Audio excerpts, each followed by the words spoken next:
नमस्कार, news now Hindi में आपका एक बार फिर से स्वागत है। आज हम पहुंचे भिवानी के मोनू वीडियो गेम पार्लर के पास और उनसे बात करेंगे चाइना के बहिष्कार को लेकर, चाइना के सामान को बहिष्कार को लेकर। चलिए शुरू करते हैं आज की ये वीडियो। नमस्कार मोनू जी।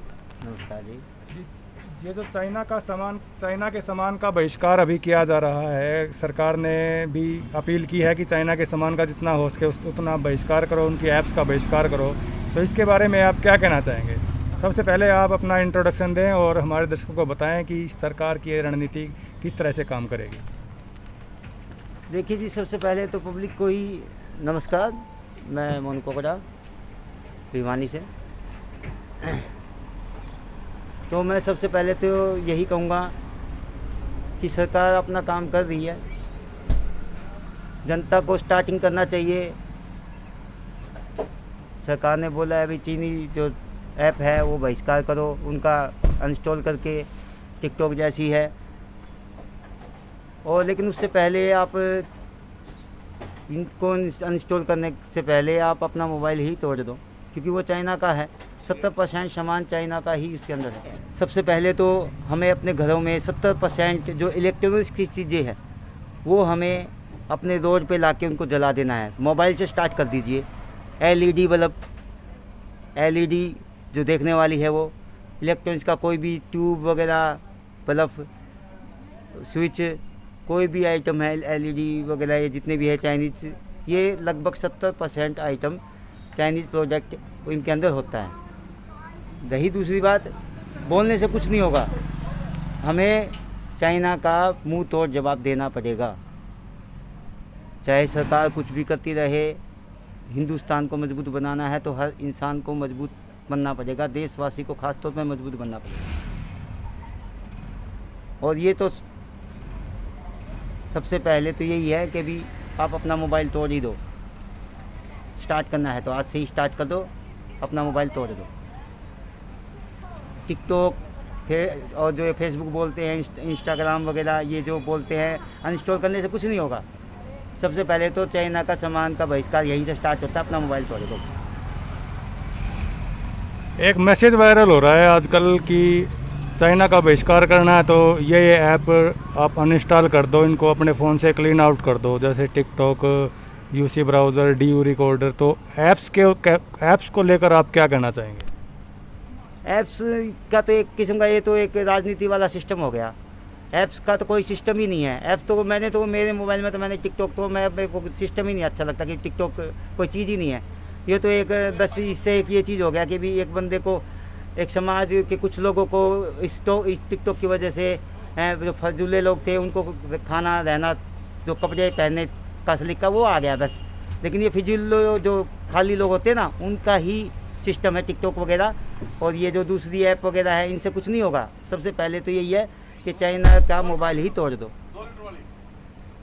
ये जो टिकटॉक और जितनी भी चाइनीज़ ऐप है, कहा जाता है कि इनसे हमारे देश के लोगों की प्राइवेसी को खतरा है, उनका डाटा ये ऐप्स चोरी कर रहे हैं। जाने अनजाने लोग अपने इसकी परमिशन भी देते हैं और ये चोरी हो रहा है। तो इसलिए इसको अनइंस्टॉल करने का, क्लीन आउट करने का सरकार ने मैसेज वायरल किया है। तो क्या ये किस हद तक ये काम करेगा और क्या कुछ इसमें भविष्य में लगता है कि भाई चाइना को इससे हराया जा सकता है? देखो, सरकार की जो बातें हैं वो बातें तो एक अलग ही हो गई। सरकार तो आम जनता को पता नहीं क्या क्या बोलती है कि भी सरकार ये बोलती है कि भी आम जनता को भी ये जो इंस्टॉल वगैरह है ऐप ये हटा दो। लेकिन सबसे पहले तो ये देखना पड़ेगा सरकार को कि पीछे भी सरकार ने जो हमारी सुरंगें खोदने का जो टेंडर था वो सरकार ने चीनी कंपनी को ही दिया है। और जो अभी एक बैंक की जो ब्रांचेज खोलने का भी ठेका गवर्नमेंट ने इंडिया के अंदर दे दिया है चाइना की। तो ये तो इंडिया को, ये हमारी सरकार को भी देखना पड़ेगा कि भी जनता को जो बोले ना वो खुद भी करे। एक मैसेज ये भी वायरल हो रहा है कि बीजेपी सरकार ना तो देश की अर्थव्यवस्था संभाल पा रही है, ना ही बॉर्डर संभाल पा रही है, ना ही ये कोरोना के केस कम हो रहे हैं। तो क्या कहना चाहेंगे, बीजेपी सरकार क्या सफल हो रही है या फिर कहीं ना कहीं कुछ परेशानियां हैं?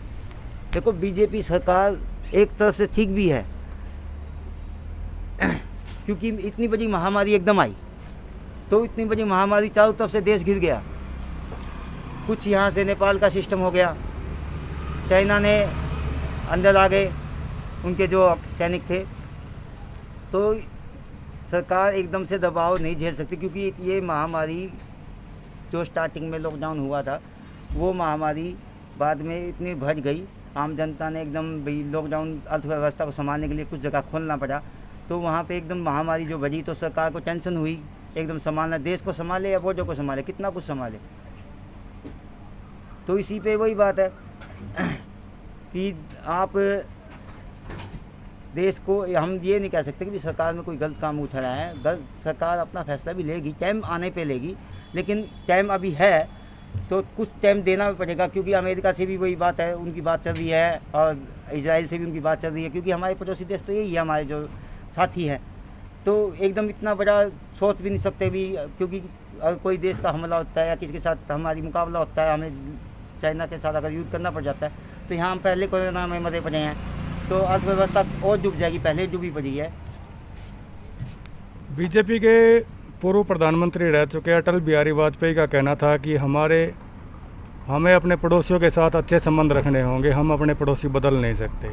लेकिन अब देखने को मिल रहा है कि पाकिस्तान के साथ तो हमारे पहले से भी नहीं थे अच्छे संबंध, लेकिन चाइना, नेपाल, श्रीलंका जैसे देश भी अब हमारी तरफ, मतलब अब हमारे साथ नहीं हैं, चाइना के साथ हैं। तो इस बारे में आप क्या कहना चाहेंगे?